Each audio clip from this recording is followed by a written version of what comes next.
Dewan Haji Tantowi Yahya yang sedang berbicara mengenai dampak banjir.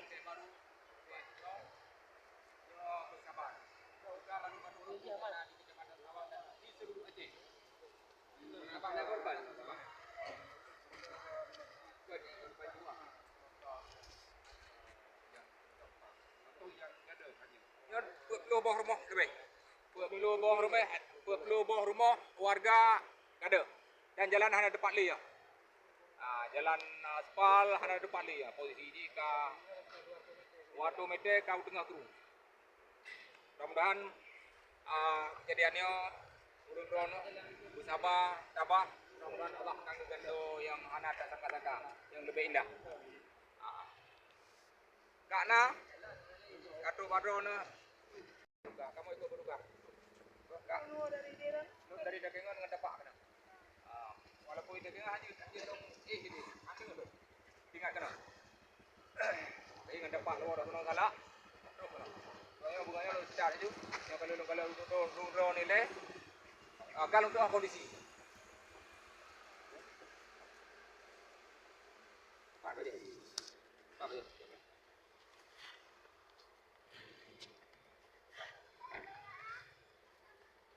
Kena juga nak kamu ya BNPB cit kak. Dia dari mana?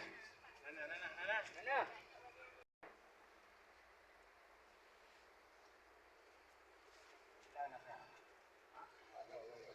Kena eleh kadonya karena ada nyokan urusan atur dong kena. Anak tu expose lah mana itu pula urung di bang kejadian ini loh. Makanya lumpakkan pun aja kecipuan kena jule. Abang kadang nulis kecipuan baik kecipuan dari malam pun ada piu-piu. Ada hilang kecipuan. PBB.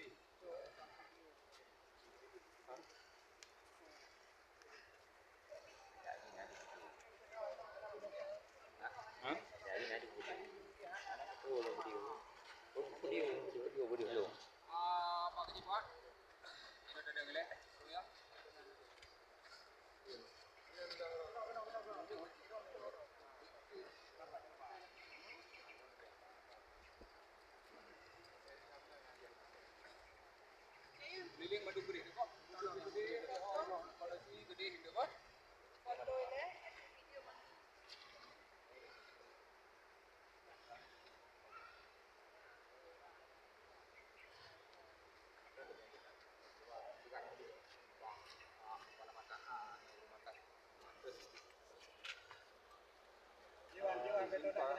Tantowi, Ketua PMI Saudara, sekarang di lokasi di mana Pak? Kita sekarang sedang berada di Aceh Utara paling ujung wilayah barat. Nama kampung Risai Tengah, Kecamatan Sawang, Aceh Utara. Dan kampung ini terdampak sangat serius akibat banjir 2 hari yang lalu. Di sini masjid 200 meter dari tempat kita berdiri ini sudah amblas. Tidak ada lagi masjid. Sudah berada di tengah-tengah sungai. Masjid ini masjid terindah di sini, At-Takarub, dan masjid tertua di 3 kampung di Risai Tengah ini.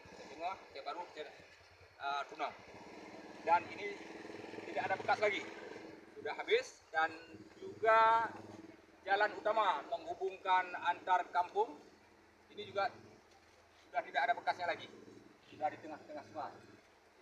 Untuk rumah yang terdampak Pak, yang atau hilang dari seputaran masjid. Rumah yang terdampak di sekitaran masjid dan di kampung Risai Tengah ini 40 rumah lebih. 40 rumah warga lebih dan ini ada rumah-rumah. Ini. Nah, ini rumah ini tidak lagi ada yang berani tinggal di seputaran di rumah ini. Nah, dan juga ke sana. Itu masih banyak sekali rumah-rumah yang di pinggir sungai ini yang tidak aman lagi untuk ditempati. Karena jika banjir lagi ini tentu bukan kita berdoa ya, tapi kalau kita lihat dengan kasat mata, dengan pikiran yang jernih, ini rumah ini akan dibawa arus lagi. Jadi saya berharap juga kepada warga untuk tidak menempati rumah ini, walaupun rumah sendiri, apalagi di waktu mendung hujan, karena ini akan membawa jatuh korban. Jadi kami PPI Utara ini dengan segenap rombongan dan juga dari Kepala Markas PMI, ada Dr. Fani, ada beberapa dokter yang kita kerahkan hari ini yang sedang mengobati warga di Sedengah juga yang mengungsi di atas di Masjid Lodrin Barat. Di sana tim medis kita sedang menangani pasien-pasien yang ditimpa sakit.